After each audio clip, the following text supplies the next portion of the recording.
मुअज़्ज़िज़ नाज़रीन, बेगम रेना लियाकत अली खान 13 फरवरी 1905 को अल्मोड़ा में पैदा हुई थीं। उनका असल नाम आयरीन रोथ मार्गरेट पेन था।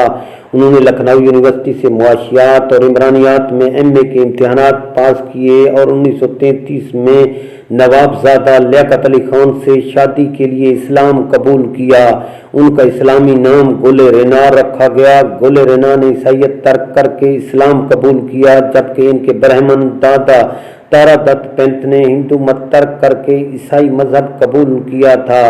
तारा दत्त पेंत के इस फैसले पर बहुत से लोग हैरान हुए थे, क्योंकि निचली जात के हिंदुओं का तर्क मजहब तो एक आम सी रविश थी, मगर एक आला जात ब्राह्मण शख्स का हिंदू मत तर्क करना और एक अनहोनी बात थी।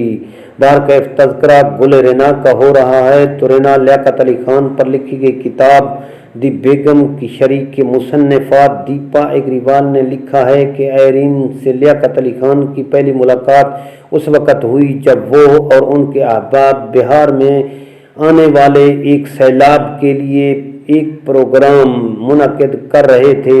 वो इस प्रोग्राम के एक शो का टिकट फ़रोख्त करने के लिए असम्बली पहुंची, जहां इनकी मुलाकात लियाकत अली खान से हुई। आयरीन ने इनसे शो के 2 टिकट खरीदने के लिए दरख्वास्त की, लेकिन लियाकत अली खान ने कहा कि एक टिकट तो समझ में आता है, दूसरा टिकट मैं किसके लिए ख़रीदूं? मैं तो यहाँ किसी को नहीं जानता जिसे अपने साथ ला सकूं।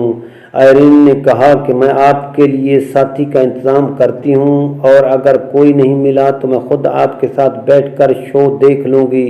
लियाकत अली खान को ये बेतकल्लुफ़ आना अंदाज अच्छा लगा और टिकट फ़रोख्त करने की अदा लियाकत अली खान को भा गई। तहम वो अपने साथ अपने दोस्त मुस्तफ़ा रज़ा को लेकर आए और उन्होंने वो शो देखा। इन्हीं दिनों में जब लियाकत अली खान कानून साज असम्बली के सरबराह मुंतखब हुए तो आयरीन ने इन्हें मुबारकबाद का ख़त तहरीर किया। लियाकत अली खान ने जवाब में इन्हें अपने साथ चाय पीने की दावत दी। आयरीन ने यह दावत कबूल की और यूं इनकी मुलाकातों का सिलसिला शुरू हो गया। लियाकत अली खान ने आयरीन को शादी की पेशकश की। यूं 16 अप्रैल 1933 को जामिया मस्जिद दिल्ली के इमाम के हाथ पर इस्लाम कबूल करके आयरीन गुल रेना बन गईं और इसी दिन दोनों रिश्ता अज़दवाज में मुंसलिक हो गए।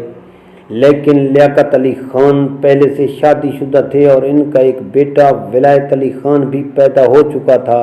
लियाकत अली खान की शादी में इनके बड़े भाई नवाब सज्जाद अली खान ने ख़ानदान की नुमाइंदगी की और उन्होंने इस मौका पर एक मुख्तसर से इस्तकबालिया का भी एहतमाम किया, जिसमें शहर के अमायदीन ने शिरकत की।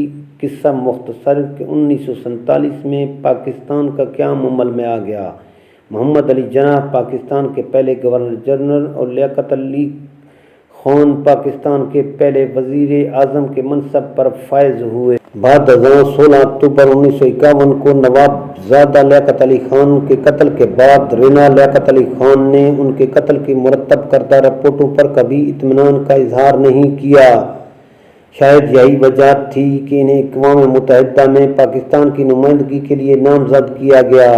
फिर 1953 में मलका इज़्ज़त के जश्न ताजपोशी में शाही मेहमान की हैसियत से रवाना किया। फिर फैसला किया गया कि इन्हें किसी यूरोपीय मुल्क में पाकिस्तान का सफ़ीर मुकर्रर कर दिया जाए। यूँ 14 सितंबर 1954 को इन्हें नीदरलैंड में पाकिस्तान का सफ़ीर मुकर्रर किया गया। बाद 1960 की दहाई में वो इटली और तुनीस में भी पाकिस्तान की सफ़ीर रहीं। वो किसी भी मुल्क में मुकर्रर होने वाली पाकिस्तान की पहली खातून सफ़ीर थीं। बेगम रेना लियाकत अली पाकिस्तान की पहली खातून अव्वल, पहली खातून सफ़ीर और पहली खातून वाइस चांसलर होने का एजाज़ हासिल है। रेना लियाकत अली खान ने दिल्ली के सफारती इलाके में अपना वसी व अरीज़ बंगला गुल रेना हुकूमत पाकिस्तान को तोहफे में अता कर दिया था। इस बंगले में अब तक पाकिस्तान का सफारत खाना कायम है।